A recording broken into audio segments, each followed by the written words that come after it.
नमस्कार दोस्तों, स्वागत है आप सभी का एक बार फिर से आपके अपने इस यूट्यूब चैनल पर। दोस्तों, बीपीएससी टीआरई 3 को लेकर के एक बहुत ही बैड न्यूज़ कहूँगा मैं इसको, ये आप सभी के लिए है।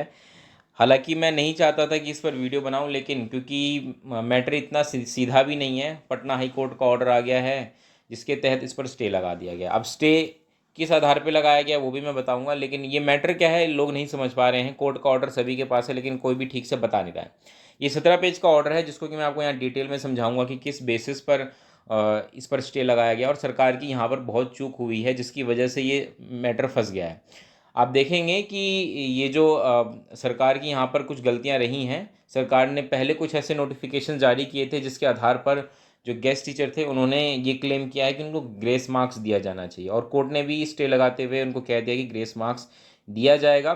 फिलहाल बीपीएससी टीआरई 3 जो है अब आने वाले कुछ समय के लिए स्थगित है। अब कब तक इसका एग्ज़ाम होगा कोई नहीं कह सकता। अभी तक तो ये था कि चलो भाई इलेक्शन के बाद इसका एग्ज़ाम होने की उम्मीद थी। इससे पहले एक बार एग्ज़ाम ऑलरेडी हो चुका था, लेकिन उसके बाद क्या है कि उसको पेपर लीक होने की वजह से कैंसिल कर दिया गया था। लेकिन अब ये कब तक होगा ये कोई नहीं आपको बता पाएगा, मैं भी नहीं बता सकता, कोई भी आपको नहीं बता सकता कि इसका एग्ज़ाम कब तक होगा, क्योंकि मैटर जो है कोर्ट में चला गया है। हालांकि देखिए आगे क्या ऑप्शन है इसके बारे में भी हम बात करेंगे। देखने वाली बात होगी कि क्या सरकार इसको चैलेंज कर रही है नहीं कर रही है इस मैटर को, क्योंकि सरकार के पास ऑप्शन है, वो चाहे तो इसको चैलेंज कर सकती है। लेकिन सरकार का रुख क्या रहेगा इसको भी हम डिटेल में डिस्कस करेंगे। इस पूरे ऑर्डर को मैं एनालिसिस करूंगा, आपको पूरी कहानी समझाऊंगा कि भाई ऐसा क्या क्या रहा है, किन किन कारणों की वजह से ये चीज़ें हो पाई है। ये जो केस है ये अचानक से एक दिन में नहीं हुआ, इस पर 2-3 महीने से ही हियरिंग चल रही थी। लेकिन कल इस पर फैसला आ गया जिसके तहत जिसने पिटीशन दायर की थी उनके फेवर में ये गया है डिसीज़न।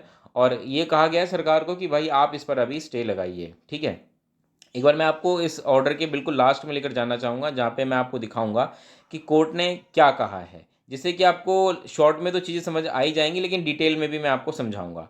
देखिए, आप यहाँ पे क्लियरली देख लीजिए, जो मैं आपको दिखा देता हूँ।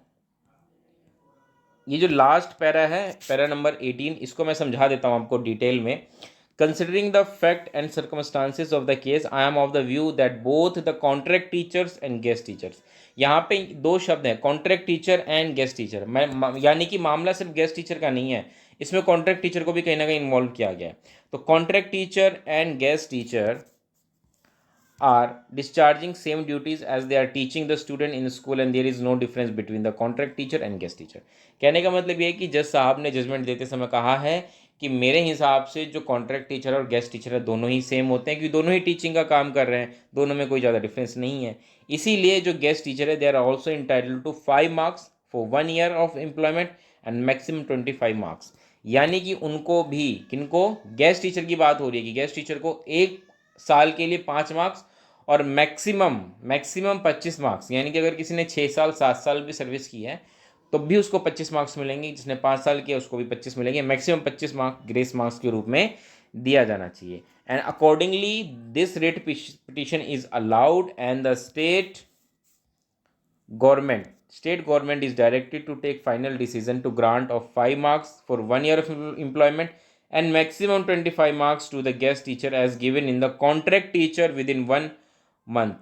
The advertisement number 22 by 24 dated 7 February 2024 is here by state. ये जो एडवर्टाइजमेंट नंबर है ये बीपीएससी टीआरई 3 का है। लास्ट में इन्होंने क्लियर कह दिया है कि इसको स्टे किया जाता है। तो इस प्रकार से आप देखिए कि जो इसको है वो स्टे कर दिया गया है।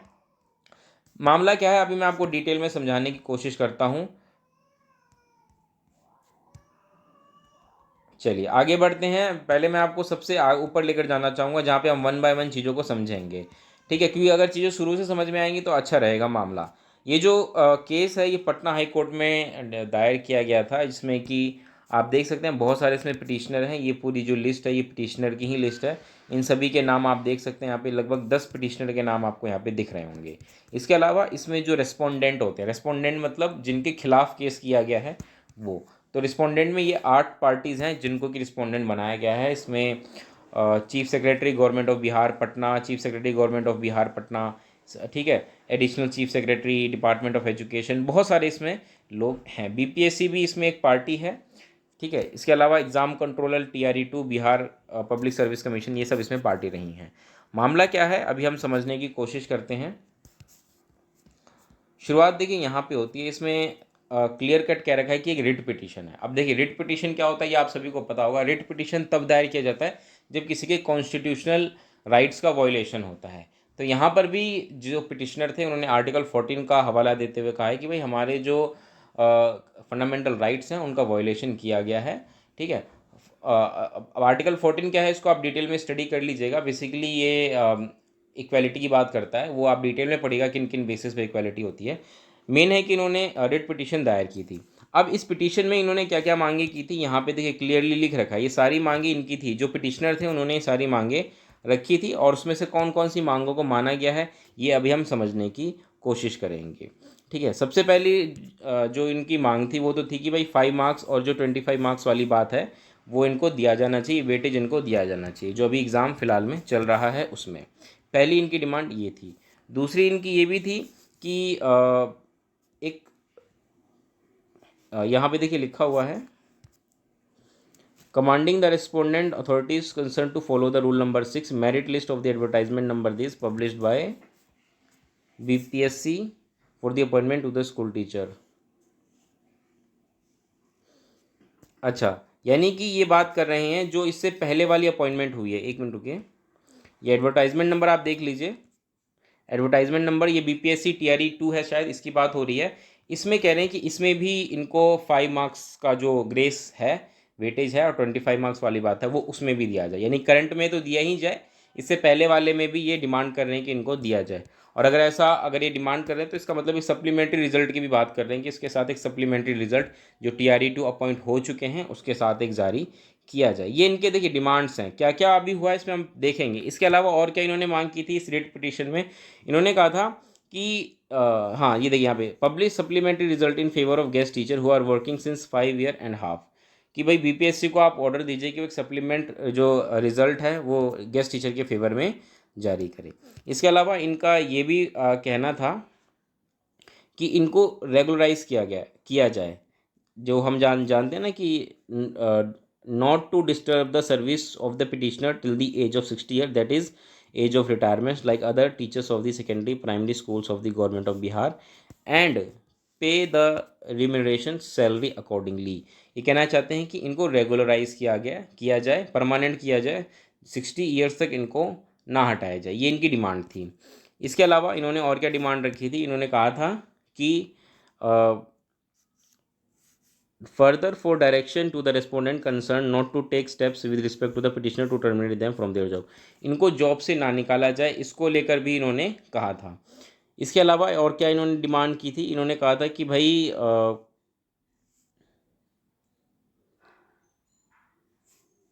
इन्होंने कहा था कि भाई जो पिटिशनर जॉब कर रहे हैं उनकी जगह पर किसी भी तरह की कोई और एम्प्लॉयमेंट सिलेक्शन अपॉइंटमेंट ना हो। ये इन्होंने एक डिमांड रखी थी।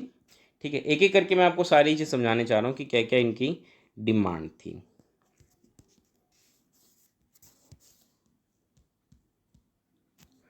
एक डिमांड इन्होंने ये रखी थी, द इंटरलोक्यूटरी एप्लीकेशन नंबर ये is filed on behalf of petitioner for granting stay on advertisement number this and, जो कि BPSC TRE 3 द्वारा है, published by BPSC and to grant of preference weightage in the advertisement number this. मतलब इन्होंने stay की भी demand की थी कि भाई इस पर स्टे लगाया जाए, जैसा कि कोर्ट ने ये डिमांड इनकी मानी है। इसके अलावा और किसी तरह का रिलीफ जो ये डिज़र्व करते हैं वो उनको लॉ के अकॉर्डिंग दिया जाना चाहिए। मतलब ये इनकी बेसिक डिमांड थी। मोटा मोटी मैं कहूँ तो ये कहना चाह रहे थे कि एक तो जो एडवर्टाइजमेंट नंबर अभी चल रहा है BPSC TRE 3 का, उसमें इनको 5 मार्क्स का वेटेज मिले। इससे पहले वाली जो एडवर्टाइजमेंट हुई थी उसमें भी इनको 5 मार्क्स का वेटेज मिले और एक सप्लीमेंट्री रिजल्ट इनके लिए जारी किया जाए।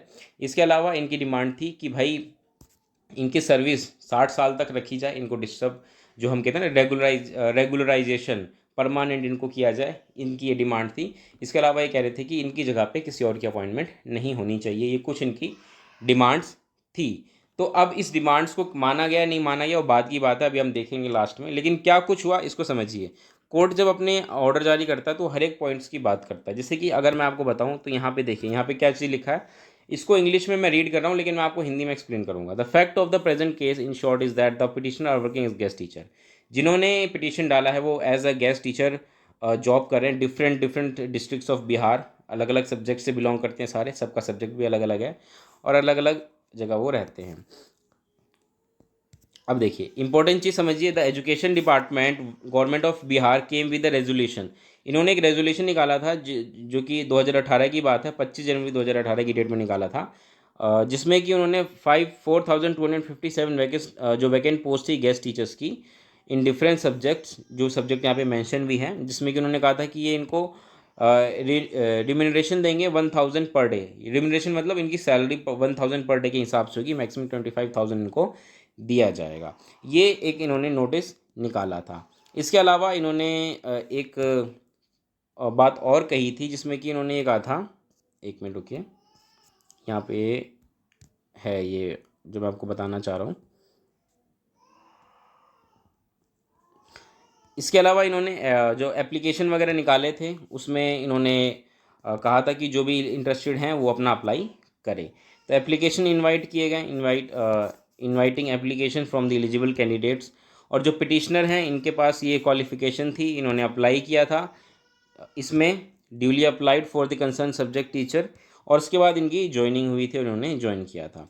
उसके बाद क्या हुआ कि एक मेरिट लिस्ट तैयार की गई थी, ठीक है, जो भी इनका प्रोसेस था उसके तहत 26 अप्रैल 2018 को, ठीक है, और 22 जून 2018 को इनकी वेबसाइट पर अपलोड कर दी गई थी। मतलब एक एक चीज़ बता रखी है, ध्यान से समझने की कोशिश करिए, ठीक है। हालांकि इसका इतना लेना देना नहीं है, लेकिन इसके बाद भी इन्होंने सारी चीज़ें बता रखी हैं।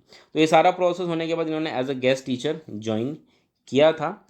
उसके बाद क्या होता है, टिश्नर जो है वो ज्वाइन कर लेते हैं स्कूल। उसके बाद क्या होता है, जिस चीज़ के लिए इनको मतलब ज्वाइन कराया गया था, बेसिकली किस लिए कराया गया था कि भाई स्टूडेंट्स को पढ़ाना है, क्योंकि टीचर्स की कमी होती है, तो ऐसे में गेस्ट टीचर अपॉइंट किए जाते हैं, ठीक है। उसके बाद इन्होंने यहाँ पे एक चीज़ और देखिए दे रखी है, वो क्या है, वो ये है कि after joining the post the petitioner were engage in conducting the Lok Sabha, Vidhan Sabha, panchayat election. जो ड्यूटीज़ वगैरह इनसे कराई जाती हैं वो सारी ड्यूटीज़ इनसे कराई गई थी, ठीक है। इसके अलावा देखिए बहुत सारे स्टेट हैं, जैसे कि दिल्ली, हरियाणा, उत्तराखंड, इन सब ने भी गेस्ट टीचर वाली जो थ्योरी है वो अडॉप्ट कर रखी है, ठीक है। इसके अलावा बहुत सारे इन्होंने रेजोल्यूशंस भी ले रखे हैं, बहुत सारी इन्होंने पॉलिसी बना भी रखी है गेस्ट टीचर्स को लेकर के। वहीं बात करें हम उसकी बिहार की, तो यहाँ पर भी इन्होंने कुछ पॉलिसी बनाई थी, जिसको कि हम अभी देखेंगे।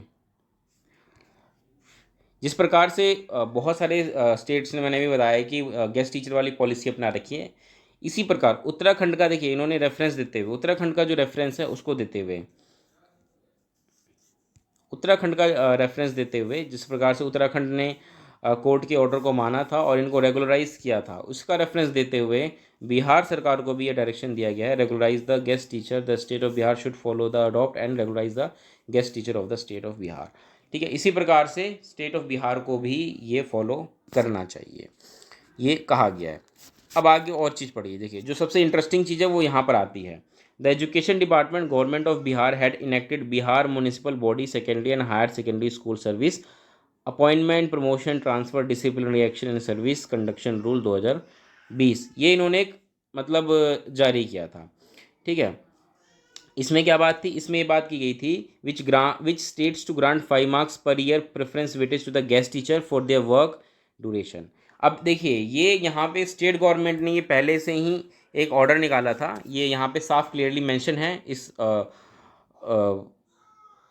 जजमेंट में कि कौन सा ऑर्डर था, ठीक है। तो देखिए यहाँ पे क्लियरली मेंशन है, और यहाँ पे साफ क्या रखा है, देखिए कोट अनकोट कर रखा है, जो उस ऑर्डर में मेंशन था पैरा उसको ले रखा है साहब, जिसमें क्या रखा है, भूतपूर्व सैनिकों की विधवा को मेधा अंक में 10 अंकों का अतिरिक्त वेटेज दे होगा। इसी प्रकार उच्च माध्यमिक विद्यालयों में अतिथि शिक्षक, देखिए यहाँ लिखा हुआ है शब्द अतिथि शिक्षक, इसी प्रकार उच्च माध्यमिक विद्यालयों में अतिथि शिक्षक के रूप में न्यूनतम 1 वर्ष की अवधि तक कार्य करने वाले अभ्यर्थीगण को 5 अंकों का अतिरिक्त वेटेज दे होगा, ठीक है। तो 5 अंक का अतिरिक्त वेटेज दे होगा, ये इसमें कह रखा है, और वो भी पर ईयर, ध्यान रहे पर ईयर, यहाँ पे पर ईयर की बात है कि हर साल, अगर कोई 1 साल करता है तो 5 नंबर, 2 साल करता है तो 10 नंबर, इसी प्रकार से होगा। तो ये सरकार ने ही ऑर्डर इशू पहले से कर रखा है, जिसको लेकर के ये कोर्ट में गए हैं। अब मैटर कहाँ फंसता है, अब सुनिए ध्यान से। The BPSC has published an advertisement number, ये आई होप आप समझ लोगे, शायद BPSC TRE 2 का है, इन विच 70,622 पोस्ट ऑफ स्कूल टीचर जो कि डिफरेंट डिफरेंट स्कूल में थे, उनका सिलेक्शन प्रोसेस स्टार्ट हुआ। अब बीपीएससी क्या करती है, ध्यान से सुनिएगा यहाँ पे। The BPSC has given 5 marks per year and maximum 25 marks of preference weightage to the employed teacher on contract basis in backward class, extreme backward class, welfare department. आपने देखा होगा बीपीएससी जो भर्ती करती है उसमें सिर्फ मतलब अलग अलग डिपार्टमेंट के जो स्कूल्स होते हैं उनमें भी भर्ती होती है, तो जिसमें से एक डिपार्टमेंट वेलफेयर डिपार्टमेंट भी होता है।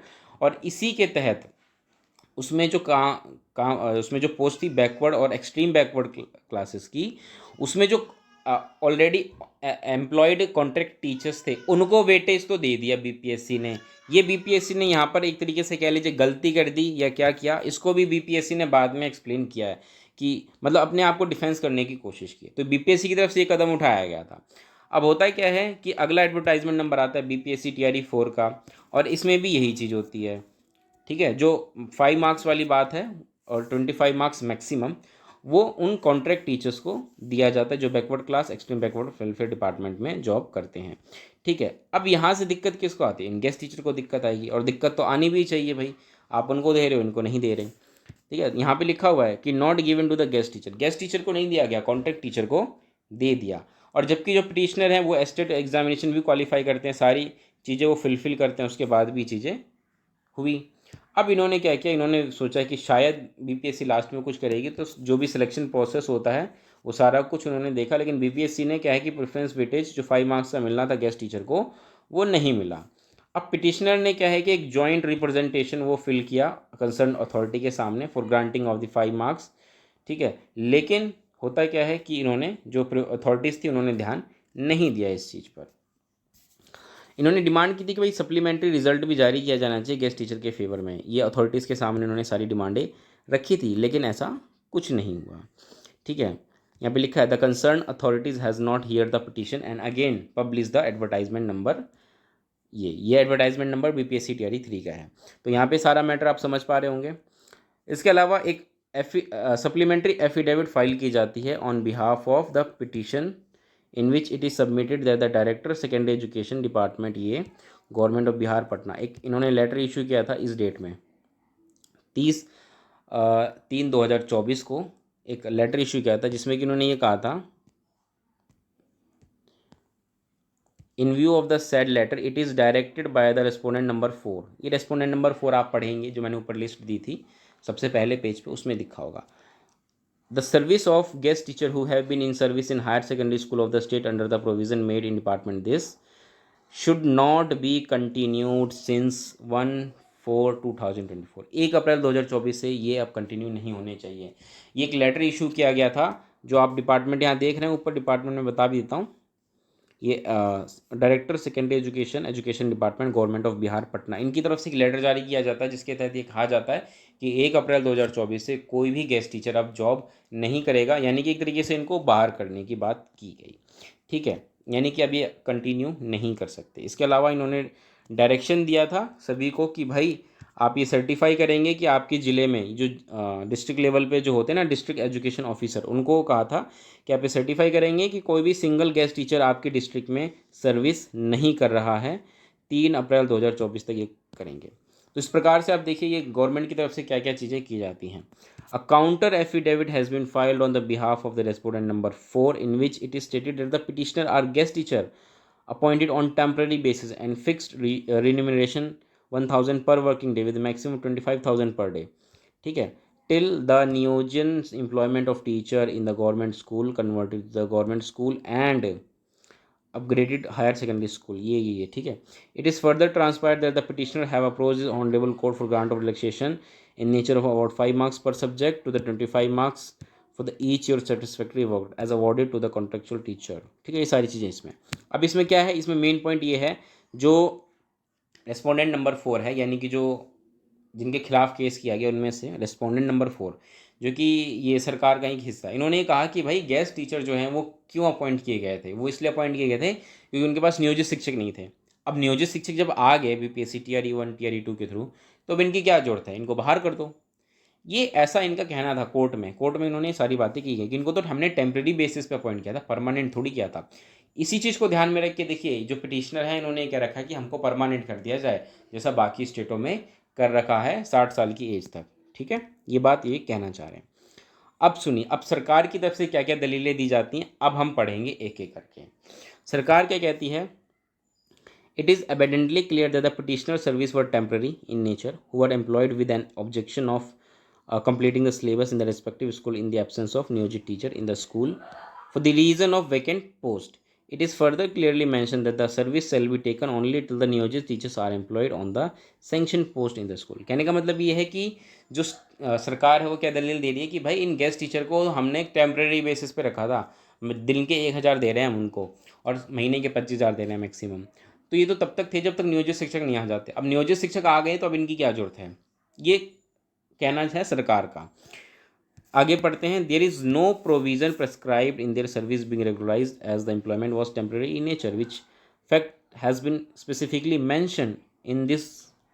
अब ये कह रहे हैं कि भाई 2018 में जब हमने नोटिफिकेशन निकाला था तो उसमें भी हमने मेंशन कर दिया था कि इनकी टेम्प्रेरी बेसिस पे है एम्प्लॉयमेंट, तो हम इनको कैसे रेगुलराइज करें, हम इनको रेगुलराइज नहीं कर सकते क्योंकि ये उस नोटिफिकेशन में ही मेंशन था कि ये टेम्प्रेरी बेसिस पे हैं। The petitioner accepted their service as guest teacher in the school being fully aware with any objection in the above mention fact. और इन्होंने जब ज्वाइन किया था तब इनको बातें पता थी और इन्होंने बिना किसी ऑब्जेक्शन के तब सर्विस ज्वाइन की थी, तो हम इनको कैसे रेगुलराइज करें, ये सरकार का कहना है। आगे सुनिए सरकार और क्या क्या कहती है। सरकार कहती है, there is no provision prescribe in the above mention memo, मतलब कि ये जो इस डेट में जो नोटिफिकेशन था उसमें ऐसा तो कोई प्रोविज़न है ही नहीं कि हम इनको किसी भी तरह का कोई ग्रेस मार्क्स देंगे। ठीक है, in relaxation to such teachers in appointment process as prayed by the petitioner. उन्होंने कहा था कि 2018 में जो नोटिफिकेशन निकला जिसके तहत ये अपॉइंट हुए हैं उसमें तो कहीं भी मेंशन नहीं था कि हम इनको ग्रेस मार्क्स देंगे।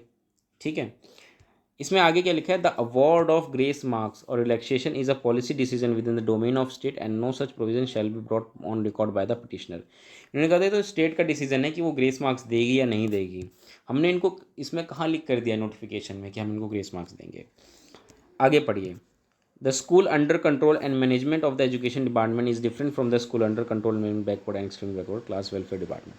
अब यहाँ पे एक चीज़ समझिए, इन्होंने ये बात कह रखी है कि जो बैकवर्ड और एक्सट्रीमली बैकवर्ड क्लास है ना, जिसके तहत सिर्फ कॉन्ट्रैक्ट टीचर्स को 5 मार्क्स का जो ग्रेस मिला है, ये कह रहे हैं कि भाई ये डिपार्टमेंट ही अलग है, इन पर हमारा कोई कंट्रोल नहीं है, ये अलग डिपार्टमेंट है। Backward and extremely backward class welfare department ये अलग डिपार्टमेंट है, हमारा अलग डिपार्टमेंट है, और ये जो रूल्स निकालते हैं वो उनके अपने होते हैं, हमारे अपने होते हैं, ऐसा इनका कहना है। इन्होंने कहा था कि भाई जो एडवर्टाइजमेंट है वो तो सेम एडवर्टाइजमेंट में ही वैकेंसीज हुई हैं, लेकिन ये स्कूल अलग अलग हैं, इन पर हमारा कोई कंट्रोल नहीं है, ऐसा इनका कहना है। इनका कहना है कि इन पर जो भी कंट्रोल होता है इनकी जो रिस्पेक्टिव डिपार्टमेंट्स एजुकेशन डिपार्टमेंट है, इनका इस पर कोई कंट्रोल नहीं है, इनका जो रिस्पेक्टिव डिपार्टमेंट है उनका उस पर अपना कंट्रोल होता है। ठीक है, आगे पढ़िए, इसमें लिखा था guest teacher engaged in this, 2018 में जो लेटर आया था उसके बेसिस पे ये इंगेज्ड हैं, इनका कहना है।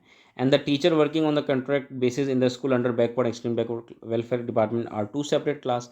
ये कह रहे हैं कि भाई जो गेस्ट टीचर वर्किंग है 2018 में जो नोटिफिकेशन निकाला था ये उसके बेस पर है वर्किंग है, और जो आप कॉन्ट्रैक्ट टीचर्स की बात कर रहे हैं ये तो अलग ही डिपार्टमेंट है, backward and extreme backward class welfare department, वो तो अलग अलग चीज़ें हैं, तो हम इनको कैसे एक साथ कंपेयर कर सकते हैं, ये सरकार का कहना है, ये हमारा कहना नहीं है। आगे सुनिए, इसमें क्या रखा है, there is no question of violation of article 14। Article 14 के वायलेशन की तो बात ही नहीं हो रही यहाँ पे कहीं भी, ऐसा सरकार कह रही है। The two classes are entirely different from each other. The school in which the petitioner are working as guest teacher is completely different from the school under management of backward and extreme backward class. ये कह रहे हैं कि भाई जो guest teacher जिस school में पढ़ा रहे हैं वो अलग स्कूल है, जो कॉन्ट्रैक्ट टीचर्स पढ़ा रहे हैं वो अलग डिपार्टमेंट का स्कूल है, तो यहाँ पर हम कैसे कंपेरिजन करें, इनमें कहाँ आर्टिकल 14 का वायलेशन हो रहा है। The petitioner are guest teacher in school, जो कि एजुकेशन डिपार्टमेंट के कंट्रोल में आता है, where is the person against whom they are claiming parity are contractual teacher working in school under control management of backward and extreme backward class. ये कह रहे हैं कि भाई ये गेस्ट टीचर जो एजुकेशन डिपार्टमेंट है उसके अंडर में जॉब कर रहे हैं, और ये जिसके खिलाफ कंप्लेन कर रहे हैं, जिसके खिलाफ ये इक्वलिटी की बात कर रहे हैं, वो अलग ही डिपार्टमेंट है, उनका अलग ही है स्कूल, उससे हम कैसे कंपैरिजन कर सकते हैं। ठीक है, इसीलिए कह रहे हैं कि there is no question of breach of the equality principle between the two sets of classes as enshrined in the Constitution of India। ठीक है, So far, the contention of the petitioner that the provision of award of 5 marks of guest teacher let down in Bihar municipal body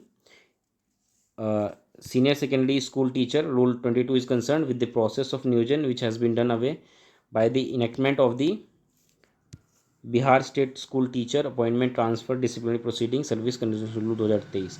एक चीज़ और समझिए, अभी हमने पीछे पढ़ा था ना कि 2020 में सरकार ने खुद एक नियम लेकर आई थी जिसके तहत उन्होंने कहा था कि भाई हम 5 नंबर पर ईयर के हिसाब से देंगे जो वर्किंग है, ठीक, अतिथि शिक्षक के रूप में।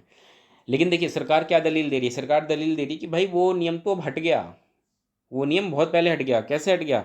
ये कह रहे हैं कि हम एक नया नियम लेकर के आए हैं। कौन सा? Bihar state school teacher appointment transfer disciplinary proceedings and service condition rule 2023 ये हम लेकर आए हैं, और इसके आते ही जो 2020 वाला है ना वो हट गया, अब वो एग्जिस्ट नहीं करता, ऐसा सरकार का कहना है।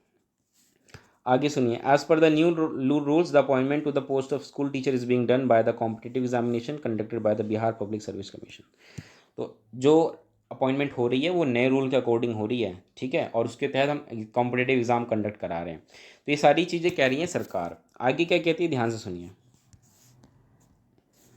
आगे सरकार कहती है कि भाई इन्होंने देखिए बहुत सारे जो रूल्स हैं ना उनका रेफरेंस यहाँ पे दे रखा है, इसको आप पढ़ लीजिएगा। इसमें कुछ काम की चीज़ है नहीं, मैं ज़्यादा इसमें कुछ बताऊँगा भी नहीं। ये सारे कुछ बहुत सारे इनके रूल्स वगैरह हैं जो ये बता रखे हैं किस किस के तहत ये अपॉइंटमेंट वगैरह हो रही है। लास्टली जो इम्पोर्टेंट चीज़ है आप वो पढ़िए। Lastly the state submit that the service condition of the petitioner have been let down in this, and the appointment on the post of school teacher in various school of education department is done as per the this rule। अब यहाँ पे क्या कह रहे हैं, यहाँ पे कह रहे हैं कि भाई जो गेस्ट टीचर अपॉइंट हुए हैं वो इस नोटिफिकेशन के अकॉर्डिंग जो है अपॉइंट हुए हैं और उसके तहत वो जॉब कर रहे हैं, जिसमें कि हमने कोई 5 मार्क्स ग्रेड्स की बात नहीं की थी, हमने आपको रेगुलराइज करने की बात नहीं कही थी, ये इनका कहना है। और ये कह रहे हैं कि अब जो अपॉइंटमेंट हो रही है वो नए रूल जो 2023 में जो नया रूल आया है, जो कि मैंने अभी बताया था, बिहार स्टेट टीचर अपॉइंटमेंट, ये वाला रूल इसके तहत हो रही है। तो जब इसके तहत ये सारी चीज़ें हो रही हैं तो आप कैसे आप क्लेम कर सकते हैं, ठीक है, ये इनका कहना है। अब सुनिए आगे क्या है। A counter affidavit has also been filed on the behalf of BPSC in which it is stated there is no provision either in the requisition received from the department or in the advertisement for providing marks to the guest teacher। ठीक है, इसके अलावा BPSC ने भी अपना counter affidavit डाला होगा जिसमें कि उन्होंने साफ साफ क्या रखा है कि इनको एजुकेशन डिपार्टमेंट की तरफ से ऐसा कोई भी लेटर या प्रोविज़न नहीं मिला है जिसमें कि गेस्ट टीचर को ग्रेस मार्क्स देने की बात कही जाए। तो BPSC कहाँ से अपना ये चीज़ें एडवर्टाइजमेंट में लेकर के आएगी जब तक डिपार्टमेंट ही आगे नहीं कहेगा। तो ये BPSC अपना मतलब पलड़ा झाड़ रही है कि भाई हमें तो कहा ही नहीं एजुकेशन डिपार्टमेंट ने कि भाई ऐसा ऐसा आप करो, 5 मार्क्स दो, हम कहाँ से दें, ये BPSC कह रही है। आगे सुनिए, the respondent commission is a recommending body in the matter of appointment और otherwise abide by the rules and regulation frame by the state government. ये कह रही है कि भाई हम तो एक क्या है कि जो है हम जो कमीशन है, BPSC अपनी बात करिए, ये जो कमीशन है ये एक रिकमेंडिंग बॉडी है। ये तो भाई उन्हीं चीज़ की अपॉइंटमेंट करती है जो स्टेट गवर्नमेंट को भेज देती है वैकेंसीज, जो रूल्स वो बता देती है उसके तहत हम कर लेते हैं, हमारे अपने रूल तो कुछ होते ही नहीं है, इनका कहना है ये BPSC का। Thereafter the answering respondent published advertisement number for the post of this under education department and requisition receive from the advertisement. अब BPSC कह रही है कि भाई हमने तो वही किया जो हमको कहा गया था, हमें जो एजुकेशन डिपार्टमेंट है उन्होंने जो जो वैकेंसीज भेजी जिस जिस डिपार्टमेंट में उनके पास आई हमने उस हिसाब से पब्लिश कर दी, जो उनके नियम थे उस नियम के अनुसार से हमने सारी चीज़ें कर दी। इसमें हमारा क्या गलती, हमारे तो नियम अपने कुछ होते नहीं है जो हम आपको कुछ कहें, स्टेट गवर्नमेंट की सारी रिस्पॉन्सिबिलिटी है, BPSC कहना है।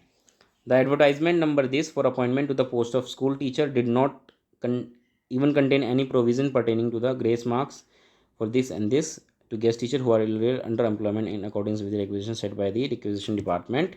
अभी कहना चाह रही है BPSC कि भाई हमें तो ऐसा कुछ मिला ही नहीं रिकमेंडेशन सरकार की तरफ से कि भाई आप अपनी नोटिफिकेशन में 5 मार्क्स और 25 मार्क्स वाली जो बात है वो हम लिखें, जब तक स्टेट गवर्नमेंट नहीं कहेगी हम कैसे अपने नोटिफिकेशन में लिख दें, ये BPSC साफ कह रही है कोर्ट के सामने। आगे सुनिए क्या कहती है। Further it may not be out of place to state here that the school teacher competitive examination tier 3 was conducted on this and was later cancel vide this. इस BPSC भी कह रही है कि भाई हमने टियर 3 ऑर्गेनाइज किया था लेकिन इसको कैंसिल करना पड़ा क्योंकि पेपर लीक हो गया। ठीक है, ये सारी बातें कह रही है BPSC। आगे सुनिए। Having heard the arguments on the behalf of parties from the परसुअल of the records. अब यहाँ पे जज साहब का जजमेंट आ रहा है, इसमें क्या कह रहे हैं? It is clear that advertisement number this dated this published by the BPSC and the appointment in the said advertisement has already been conducted. Therefore, the prayer of the petitioner is not accepted by the court to direct the BPSC to make merit list in advertisement number this. Court साफ कह रही है कि TRE 2 की भर्ती हो चुकी है। TRE 2 आई होप ये एडवर्टाइजमेंट नंबर है, TRE 2 है, इसमें पहले से ही भर्ती हो चुकी है। तो अब जो पिटिशनर कह रहे हैं कि भाई TRE 2 में भी आप अलग से एक मेरिट लिस्ट बनाओ गेस्ट टीचर के लिए, तो वो पॉसिबल नहीं है। मतलब कोर्ट ने साफ बात कह दी कि भाई पहले वाली जो भर्ती हो गई वो तो हो गई, उसमें कोई ज़्यादा छेड़छाड़ हम नहीं कर सकते। अब आगे सुनिए, आगे क्या कह रही है जज साहब, आगे क्या कह रहे हैं इसको सुनिए। इसके अलावा देखिए यहाँ पे एक चीज़ और है समझने वाली। इसमें यह है कि देखिए यहाँ पे क्या है, it is admitted fact that the petitioner are working as guest teacher and the award of grace marks of relaxation is a policy decision with the domain of state and no such provision decision has been taken by the state government to give the benefit of 5 marks per year maximum 25 marks to the guest teacher. अभी क्या रखा है कि भाई ये बात भी ठीक है कि जो गेस्ट टीचर को 5 मार्क्स देना चाहिए था रिलैक्सेशन, ये भी सरकार का ही अपना डोमेन है कि सरकार देगी या नहीं देगी, वो सरकार के ऊपर है। The management of the backward and extremely backward class welfare department has given the said grace marks to the contractual and not to the guest teacher. अब देखिए इसमें क्या रखा है कि भाई जो एक्सट्रीमली बैकवर्ड क्लास या जो बैकवर्ड क्लास है उसमें जो वेलफेयर डिपार्टमेंट है उन्होंने तो अपने कॉन्ट्रैक्ट टीचर्स को ये ग्रेस मार्क्स दिया है, ठीक है। It is policy matter of the state to grant grace marks to contractual basis not to guest teacher, that is violation of article 14 of the constitution. अब देखिए अब यहाँ पर ये बात कोर्ट ने पकड़ ली कि आप तो ये कह रहे हो कि भाई ये जो है पॉलिसी डिसीजन जो सरकार का है कि वो 5 मार्क्स का ग्रेस दे या ना दे, लेकिन एक तरफ तो आप कॉन्ट्रेक्चुअल टीचर को तो दे रहे हो जो कि वेलफेयर डिपार्टमेंट में काम कर रहे हैं, भाई वो भी तो गवर्नमेंट बॉडी ही है, और दूसरी तरफ आप गेस्ट टीचर को नहीं दे रहे हो, तो आप कैसे कह सकते हो कि भाई आर्टिकल 14 का वायलेशन नहीं है। तो इस चीज़ को सरकार जो जज साहब हैं उन्होंने इस चीज़ को पकड़ा, और इन चीज़ को ध्यान में रखते हुए देखिए अब जज साहब ने क्या कहा, considering the fact and circumstances of the case, I am aware of the view that both the contract teachers and guest teacher are discharging same duty. अब जज साहब कह रहे हैं कि भाई कॉन्ट्रैक्ट टीचर और गेस्ट टीचर दोनों ही तो सेम ड्यूटी कर रहे हैं, दोनों अलग अलग थोड़ी कर रहे हैं, दोनों तो टीचिंग ही कर रहे हैं। There is no difference between the contract and guest teacher, कोई डिफरेंस नहीं है भाई उनमें तो। In my opinion the guest teacher are also entitled to 5 marks for each 1 year of employment and 25 marks as given in the contract teachers। तो जैसा कि contract teachers को दिया गया है वैसे ही गेस्ट टीचर को 5 marks per year and maximum 25 marks का ग्रेस मिलना चाहिए। Accordingly this petition is allowed and the state government is directed to take final decision to grant of 5 marks for each year employment and 25 marks to the guest teacher as given to the contract teachers within 1 month। The advertisement number this dated this is here by state. और last में क्या रखा कि भाई जो BPSC TRE 3 है उसको अभी हम स्टे करते हैं, ठीक है। तो इस प्रकार से कोर्ट ने सारी चीज़ें एनालिसिस करी और फिर ये अपना डिसीजन दिया। तो आई होप आप पूरा जजमेंट पढ़ने के बाद तो मैटर समझ ही गए होंगे कि मैटर क्या था, हर एक चीज़ को हमने डिटेल में स्टडी कर लिया। अब यहाँ पे कुछ कंक्लूजन निकल के आते हैं। पहली चीज़ तो ये कि ये बात तय है कि BPSC TRE 3 का जो एग्ज़ाम है वो डिले होगा, कितना डिले होगा ये देखने वाली बात है, ये कई चीज़ों पर डिपेंड करेगा कि एग्ज़ाम कितना डिले होगा, इस चीज़ को आप समझ लीजिए। क्योंकि जजमेंट में साफ क्या रखा कि स्टेड मतलब स्टे लग चुका है, मतलब रोक लगी रहेगी, पहली चीज़ तो ये। दूसरी चीज़ ये है कि क्या इन कॉन्ट्रैक्ट गेस्ट टीचर्स को अब ग्रेस मार्क्स दिया जाएगा। देखिए ग्रेस मार्क्स 25 मार्क्स का ग्रेस मार्क्स मिलना बहुत मायने रखता है, क्योंकि गेस्ट टीचर अगर 2018 से भी जॉब कर रहे हैं तो 5 साल से ऊपर होगा इनको जॉब करते हुए, तो 25 मार्क्स तो इनको मिलेगा, ये बात तो तय है। 25 मार्क्स बहुत मैटर करता है अगर किसी को मिल जाए तो, ठीक है, तो ये कोई छोटी बात नहीं है, ठीक है। दूसरी चीज़ ये, तीसरी चीज़ ये कि भाई सरकार के पास क्या ऑप्शन है, क्या उनको अब सर कोर्ट की बात मानते हुए नया एडवर्टाइजमेंट इशू करना पड़ेगा जिसमें कि उनको 5 मार्क्स दिया जाएगा। सरकार वैसे नया एप्लीकेशन तो नहीं लेगी, एक मेमोरेंडम इशू करेगी अगर वो कोर्ट की बात मानती भी है तो, जिसमें कि वो कह देगी कि हाँ भाई ठीक है हम इनको 25 मार्क्स और 5 मार्क्स वाली जो बात है वो लिख देगी कि हाँ भाई हम कोर्ट की बात मानते हैं, ठीक है। दूसरी बात यह है कि सरकार ये भी कर सकती है कि भाई वो इस डिसीजन के अगेंस्ट भी जा सकती है, सरकार के पास ऑप्शन खुले हैं ना, अभी तो सुप्रीम कोर्ट भी है। देखने वाली बात यह है कि इस जजमेंट को पढ़ के मैं भी नहीं समझ पाया हूँ कि ये सिंगल बेंच का जजमेंट है डबल बेंच का। अगर सिंगल बेंच का है तो पटना हाई कोर्ट में डबल बेंच में जाएगी सरकार, नहीं अगर डबल बेंच का ही जजमेंट है तो फिर अब ये जो है आगे सुप्रीम कोर्ट में सरकार के पास जाने का ऑप्शन है। लेकिन सरकार की विलिंगनेस के ऊपर डिपेंड करता है कि वो जाएगी या नहीं जाएगी, और सरकार कोशिश करेगी जाने की जितना हम समझते हैं, क्योंकि एक तरीके से प्रेस्टीज वाली बात भी हो जाती है ना। तो इसलिए उम्मीद है कि जा भी सकती है और उम्मीद है कि नहीं भी जा सकती है। लेकिन अगर ये जाती है आगे, दोबारा से फाइल करती है अपील, तो जब तक हियरिंग में इस स्टे को हटा नहीं दिया जाता तब तक तो आप मान के चलिए स्टे लगा ही हुआ है। या फिर सरकार इस स्टे को मानते हुए जितनी जल्दी इनको रिलैक्सेशन दे और प्रोसेस स्टार्ट करे, उतनी जल्दी ही ये जो स्टे मान के चलिए हट गया है और प्रोसेस स्टार्ट हो गया है। तो कितना जल्दी होगा सब कुछ सरकार के ऊपर डिपेंड करता है। कहने का मतलब ये है कि फ़िलहाल स्टे है 2 से 3 महीने, तो मैं मान के चलूँगा कि शायद अब कुछ होने वाला नहीं है। ये मैं आपको डिसअपॉइंट नहीं कर रहा हूँ, मैं आपको कुछ फैक्चुअल बातें कह रहा हूँ, इनके बेसिस पे ही चीज़ें कह रहा हूँ, मैं ऐसे ही हवाई बातें नहीं कर रहा हूँ। जो BPSC 4 की बात कर रहे थे कि भाई अगस्त तक आ सकती है, तो जब तक TRE 3 नहीं होगा TRE 4 की तो हम उम्मीद ही नहीं कर सकते हैं। हालांकि TRE 1 TRE 2 बहुत ही स्मूथली हो गया था, लेकिन बहुत दिक्कतें अब TRE 3 में आ रही हैं। वैकेंसी पब्लिश हुई, एग्ज़ाम हुआ, फिर कैंसिल हो गया, अब कोर्ट केस आ गया, स्टे लग गया। तो कहने का मतलब ये है कि जैसा कि चला आ रहा है, बाकी डिपार्टमेंट में भी होता है, बाकी रिक्रूटमेंट्स में भी होता है कि आजकल सारे ही मैटर कोर्ट में चले जाते हैं, तो ये भी चला गया। ठीक है, कहने का मतलब ये है कि अब ये कितना लंबा समय लेगा ये कोई नहीं कह सकता, लेकिन अब ये है कि आप बाकी चीज़ों पे ध्यान देते रहिए, अपनी तैयारी करते रहिए। अब यही मैं भी आपको कह सकता हूँ, मेरे पास और कोई शब्द भी नहीं है आपको समझाने के लिए। लेकिन ये न्यूज़ बिल्कुल भी अच्छी नहीं है। ठीक है, सरकार जो भी फैसला ले मैं तो कहूँगा जल्दी ले, क्योंकि देखिए मेरे को किसी कोई पर्सनल प्रॉब्लम नहीं है। सरकार गेस्ट टीचर को देना चाहती है रिलैक्सेशन दे दे, नहीं देना चाहती वो उनका अपना डिसीज़न है। कहने का मतलब ये बस मैं इतना चाहता हूँ कि हाँ भाई ये प्रोसेस डिले ना हो, क्योंकि बहुत सारे लोग इस उम्मीद में बैठे हुए हैं बिहार सरकार के भरोसे कि जल्दी उनकी जॉब लग जाए। ठीक है, हर कोई यहाँ पे इंतज़ार कर रहा होता है। बहुत मुश्किल समय होता है जब किसी व्यक्ति के पास जॉब नहीं होता, परेशान होता है, और इस दौरान इस तरह की जब खबरें वो देखता है तो बहुत सारे लोग डिप्रेशन में चले जाते हैं। सरकार जितनी जल्दी हो सके इस मैटर को सॉल्व करे और कोई ना कोई पॉलिसी लेकर आए और जल्दी से जल्दी इस भर्ती प्रक्रिया को कंटिन्यू करें। फिलहाल मैं दोस्तों इस वीडियो में इतना ही रखता हूँ। मेरा मकसद सिर्फ आपको ये पूरी चीज़ों को समझाना था, आपके डाउट्स को क्लियर करना था। किसी तरह का कोई डाउट है फिर भी आप मुझे कमेंट बॉक्स में बताइए, मैं वहाँ आपका जवाब दूंगा। वीडियो पसंद आई तो लाइक करिएगा, शेयर करना मत भूलिएगा। पहली बार मेरी वीडियो देख रहे हैं, चैनल पर नए हैं तो सब्सक्राइब करना मत भूलिएगा। मिलेंगे अगली वीडियो में दोस्तों, तब तक के लिए नमस्कार, धन्यवाद।